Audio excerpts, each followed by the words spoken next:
दोस्तों नमस्कार, आप लोगों का ऑल इंडिया स्टडी में स्वागत है। आइए आज हम जानेंगे यूपी टेट में ईवीएस। आज का टॉपिक होने वाला है ईवीएस का मौलिक अधिकार। इसके पहले हम मौलिक अधिकार का एक क्लास करा चुके हैं, तो उसको ज़रूर देख लीजिएगा पीछे जा कर के। ये दूसरी क्लास है मौलिक अधिकार की। तो आइए प्रश्न नंबर 1 देखते हैं। कह संविधान का अनुच्छेद 12 किससे संबंधित है? तो ऑप्शन नंबर 1 है नागरिकता की परिभाषा, बी है राज्य की परिभाषा, सी है समानता का अधिकार और डी है मूल कर्तव्य की परिभाषा। तो देखिए, ये जो अनुच्छेद 12 है, यह जो राज्य की परिभाषा बताता है। क्या बताता है? अनुच्छेद 12 राज्य की परिभाषा। देखिए क्या होता है, अनुच्छेद 12 स्पष्ट करता है कि मौलिक अधिकारों के संदर्भ में राज्य जो शब्द है, इसमें भारत सरकार, संसद और राज्य सरकारें और स्थानीय प्राधिकरण भी शामिल होते हैं। ठीक ना, ये ध्यान रहे। तो इसका सही जवाब हो जाएगा राज्य की परिभाषा बताता है अनुच्छेद 12। ऑप्शन नंबर बी करेक्ट हो जाएगा। प्रश्न नंबर 2 देखेंगे।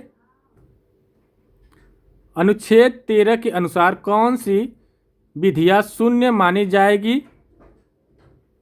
ऑप्शन नंबर 1 है जो मौलिक अधिकार से असंगत हो, बी है जो राष्ट्रपति द्वारा बनाई गई हो, सी है जो केवल राज्यों में लागू हो और डी है जो 1950 से पहले की हो। तो देखिए, जो अनुच्छेद 13 है ना, इसके अनुसार जो मौलिक अधिकारों से असंगत हो उसको शून्य मानी जाती है। ठीक ना, जो मौलिक अधिकार से असंगत हो, मौलिक अधिकार में ना हो, उसे क्या माना जाता है? शून्य माना जाता है। यह अनुच्छेद क्या होता है? न्यायपालिका को जस्टिकल रिव्यू की शक्ति देता है। क्या करता है यह अधिकार? जो असंगत अधिकार होता है, यह जो देता है न्यायपालिका को जस्टिकल रिव्यू की शक्ति देता है। ठीक ना। आइए प्रश्न नंबर 3 देखेंगे। अनुच्छेद 15(4) और 16(4) के तहत आरक्षण का प्रावधान किसके लिए किया गया है? तो ऑप्शन नंबर 1 है केवल धार्मिक अल्पसंख्यकों के लिए, बी है पिछले वर्गों, अनुसूचित जाति और जनजाति के लिए, सी है केवल महिलाओं के लिए और डी है केवल विकलांग व्यक्तियों के लिए। तो देखिए, ये जो किया गया है ना, पिछड़े वर्गों, अनुसूचित जाति और जनजातियों के लिए। ठीक ना, जो आर्टिकल जो 15(4) और 16(4) जो कहता है, यह कहता है कि पिछड़े वर्ग, अनुसूचित जाति और जनजाति के लिए आरक्षण का प्रावधान है। ठीक ना, तो इसका सही जवाब हो जाएगा ऑप्शन नंबर बी। प्रश्न नंबर 4 देखेंगे। स्वतंत्रता का अधिकार अनुच्छेद 19 किस आधार पर प्रतिबंधित किया जा सकता है? तो ऑप्शन नंबर 1 है देश की संप्रभुता और अखंडता के हित में, बी है सार्वजनिक व्यवस्था के हित में, सी है विदेशी राज्यों के साथ मैत्रीपूर्ण संबंधों के हित में, उपरोक्त सभी। तो देखिए, जो अनुच्छेद 19 है ना, यह देश की संप्रभुता और अखंडता के हित में भी किया जाता है, सार्वजनिक व्यवस्था के रूप में भी, और विदेशी राज्यों के साथ मैत्रीपूर्ण समझौतों के संबंधों के हित में। तो ऑप्शन नंबर डी इसका करेक्ट हो जाएगा इसका। ये प्रश्न नंबर 5 देखेंगे। दोहरा दंड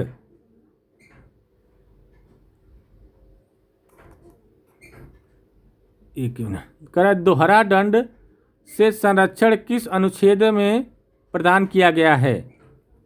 जो दोहरा दंड है, इसका जो संरक्षण किस अनुच्छेद में प्रदान किया गया है? तो देखिए, ऑप्शन नंबर 1 अनुच्छेद 20(1), अनुच्छेद 20(2), अनुच्छेद 20(3) और अनुच्छेद 21 में। तो देखिए, इसका क्या अर्थ होता है? किसी व्यक्ति को एक ही अपराध के लिए एक से अधिक बार दंडित नहीं किया जाएगा। ठीक है ना। कह रहा है किसी व्यक्ति को अगर एक अपराध किया है फिर वही अपराध कर रहा है तो एक से अधिक बार दंडित नहीं किया जा सकता है। यह अनुच्छेद 20A में बताया गया है। ठीक है, इसी को बोलते हैं दोहरा दंड। तो 20(2) में। ठीक ना। आइए प्रश्न नंबर 6 देखते हैं।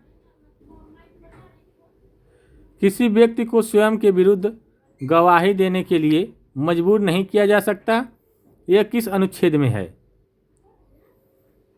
कह रहा है किसी व्यक्ति को स्वयं के विरुद्ध गवाही देने के लिए मजबूर नहीं किया जा सकता। मान लीजिए हम कोई गलती किए हैं और अपने ही विरुद्ध हमको कहना है कि नहीं हमें गलती नहीं किए है। अच्छा, कोई गलती नहीं किया है, उसी को ज़बरदस्ती किया जा रहा है कि गलती बोलो कि ये गलती किए हो, तुम मर्डर किए हो लेकिन हम मर्डर नहीं किए, तो उस पर ज़बरदस्ती नहीं किया जा सकता। ठीक ना। तो किस अनुच्छेद के तहत? ऑप्शन नंबर 1 है अनुच्छेद 20A 20(3) है। ठीक ना। अनुच्छेद 21, अनुच्छेद 22 और अनुच्छेद 19। तो किसके अंतर्गत? तो यह अनुच्छेद 20(3) के अंतर्गत यह जबरदस्ती नहीं किया जा सकता। ठीक। प्रश्न नंबर 7 देखेंगे। सर्वोच्च न्यायालय ने विदेश यात्रा के अधिकार को किस अनुच्छेद का हिस्सा माना है? तो ऑप्शन नंबर 1 है अनुच्छेद 14, अनुच्छेद 19, अनुच्छेद 21 और अनुच्छेद 25। तो देखिए, मेनका गांधी बनाम भारत संघ मामले में इसे अनुच्छेद 21 के तहत मान्यता दी गई। ठीक ना।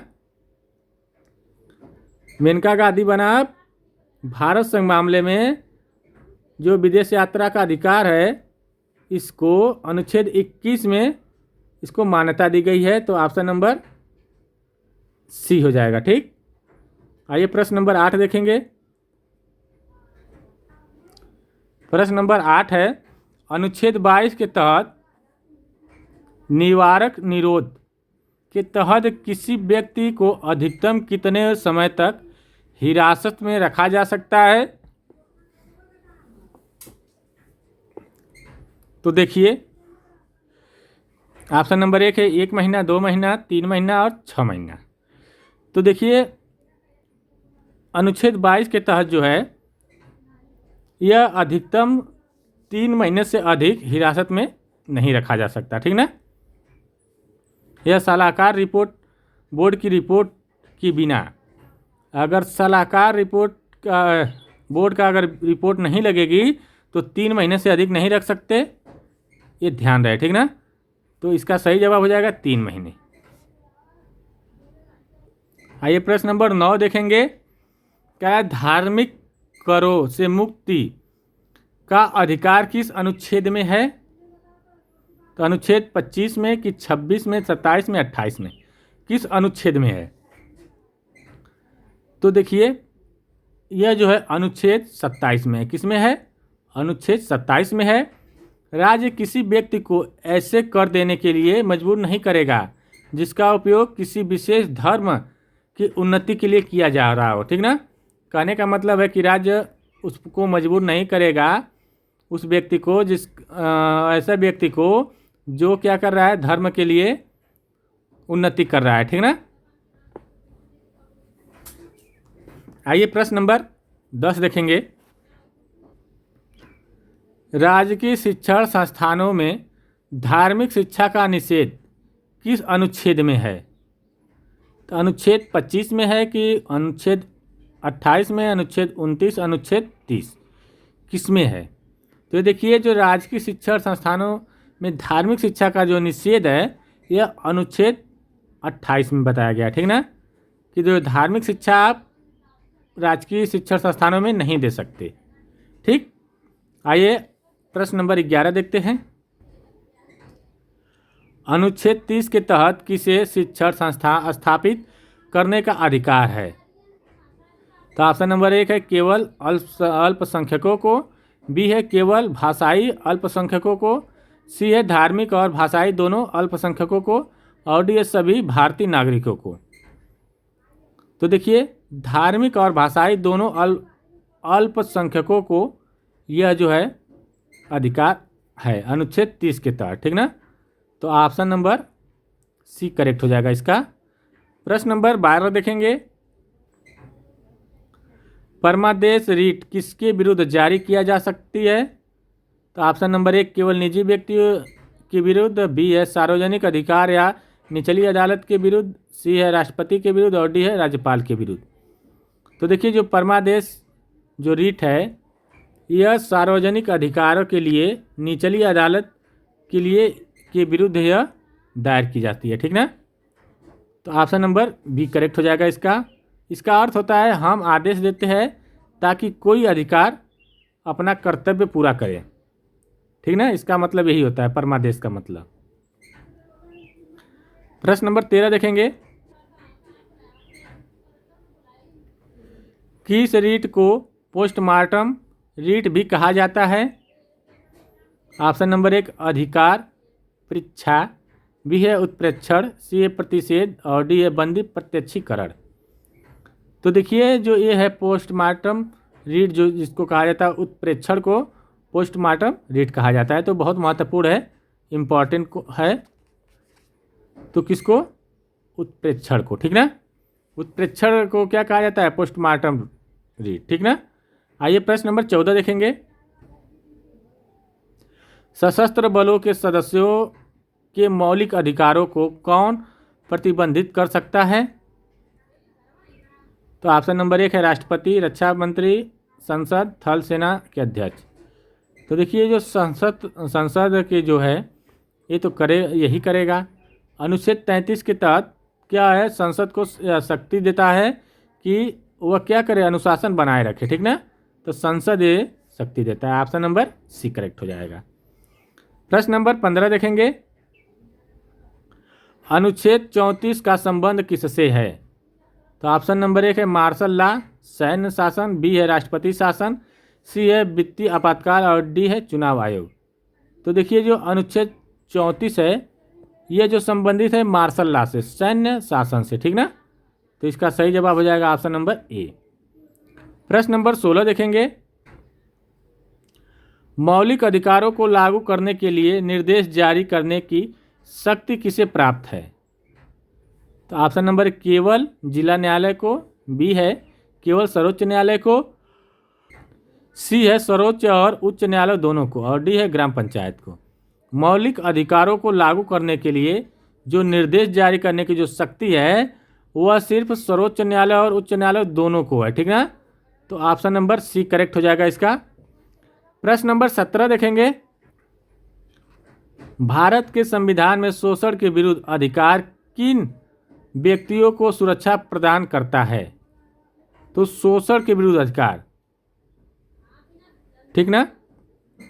तो देखिए ये जो करता है ना, ऑप्शन नंबर 1 है बच्चों के लिए, बी है केवल महिलाओं के लिए, सी है बच्चों और श्रमिकों के लिए और डी है केवल वृद्धों के लिए।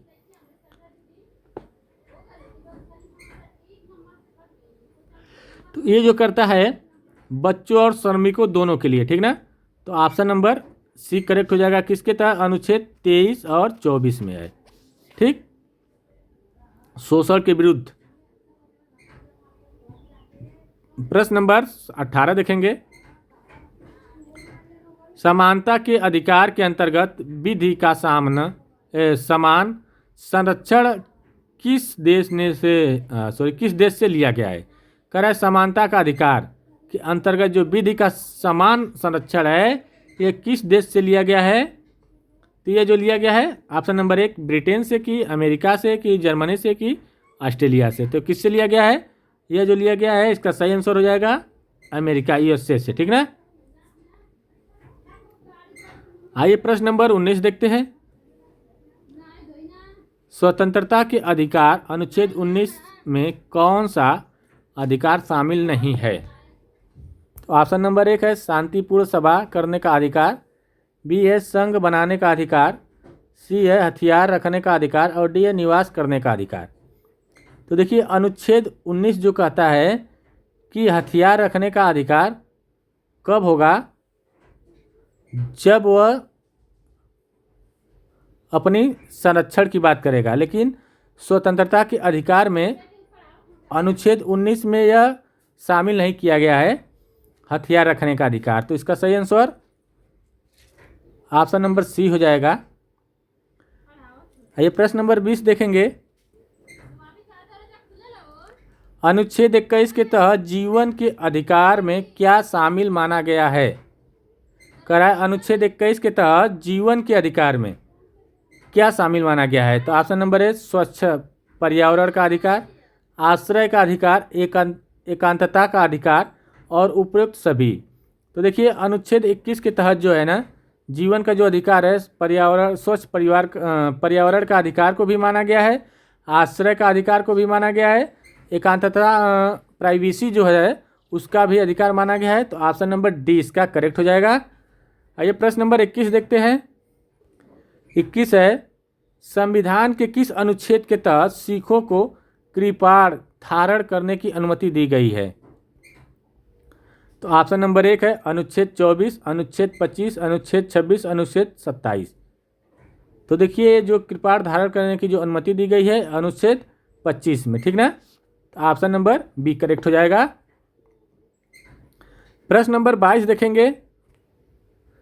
मौलिक अधिकारों का प्रमुख उद्देश्य क्या है? ऑप्शन नंबर 1 है न्यायपालिका की स्वतंत्रता सुनिश्चित करना, बी है समाजवादी व्यवस्था को बढ़ावा देना, सी है व्यक्तिगत स्वतंत्रता सुनिश्चित करना और डी है सरकार की शक्तियों को असीमित करना। तो देखिए यह व्यक्तिगत स्वतंत्रता सुनिश्चित की गई है मौलिक अधिकारों में, तो इसका सही आंसर हो जाएगा ऑप्शन नंबर सी।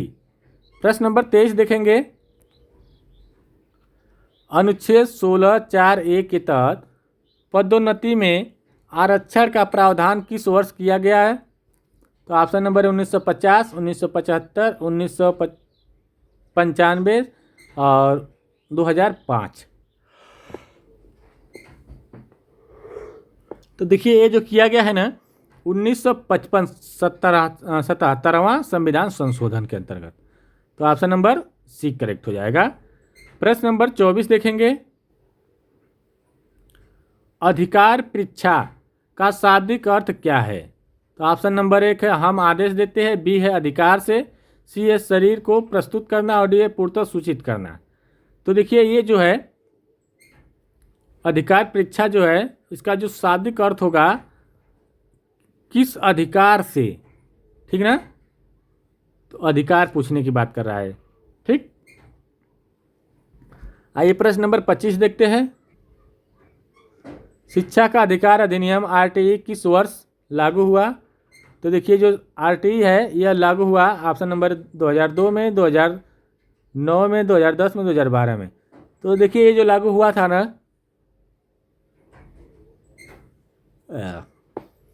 यह 2010 में लागू हुआ था। कब? 2010 में, 1 अप्रैल 2010 को, ठीक ना। आइए प्रश्न नंबर 26 देखेंगे। अनुच्छेद 19 के तहत भारत के क्षेत्र में कहीं भी जाने आने की स्वतंत्रता पर रोक किस आधार पर लगाई जा सकती है? तो ऑप्शन नंबर 1 आम जनता के हित में, बी है किसी अनुसूचित जाति के हितों के संरक्षण के लिए, सी है ए और बी दोनों के लिए, डी है केवल प्रशासनिक सुविधा के लिए। तो यह देखिए आम जनता के हित में भी लगाई जाती है, किसी अनुसूचित जाति के हितों के संरक्षण के लिए भी। ऑप्शन नंबर सी करेक्ट हो जाएगा इसका। ये प्रश्न नंबर अगला देख लेते हैं। क्या संसद मौलिक अधिकारों में संशोधन कर सकती है? तो ऑप्शन नंबर 1 है नहीं, कभी नहीं। बी है हाँ संविधान में या संविधान के मूल ढांचे को बदले बिना। सी है हाँ केवल राष्ट्रपति की अनुमति से। डी है केवल जनमत संग्रह सम्मत से, ठीक ना। तो देखिए ये कर सकती है लेकिन संविधान के मूल ढांचे को नहीं बदल सकती, ठीक ना। तो इसका सही जवाब हो जाएगा ऑप्शन नंबर बी। प्रश्न नंबर 28 देख लेते हैं। किसे मौलिक अधिकारों को निलंबित करने का अधिकार है? प्रधानमंत्री, संसद, राष्ट्रपति, मुख्य न्यायाधीश। तो देखिए जो मौलिक अधिकार को जो निलंबित करने का जो अधिकार सिर्फ मिला एक व्यक्ति को, वह है राष्ट्रपति, ठीक ना। केवल कब करेगा? वह राष्ट्रीय आपातकाल के दौरान, ठीक ना। आइए प्रश्न नंबर 29 देखते हैं। अनुच्छेद 14 का अपवाद क्या है? तो ऑप्शन नंबर 1 है राष्ट्रपति और राज्यपाल, बी है विदेशी राजनयिक और सी है ए और बी दोनों और डी है कोई नहीं। तो ए और बी दोनों इसका सही आंसर हो जाएगा। आइए प्रश्न नंबर 30 देखेंगे। संवैधानिक उपचारों का अधिकार नागरिकों को क्या करने की अनुमति देता है? तो ऑप्शन नंबर 1 है अपनी संस्कृति बचाने की, बी है मौलिक अधिकारों के उल्लंघन पर अदालत जाने की, सी है संपत्ति जमा करने की और डी है धार्मिक शिक्षा देने पर। तो यह जो कर सकता है मौलिक अधिकारों के उल्लंघन पर अदालत बचाने के लिए, तो ऑप्शन नंबर बी करेक्ट हो जाएगा। देखिए वीडियो अच्छी लगी हो चैनल को लाइक शेयर सब्सक्राइब करिए। अब मिलते हैं अगले वीडियो में, तब तक के लिए नमस्कार।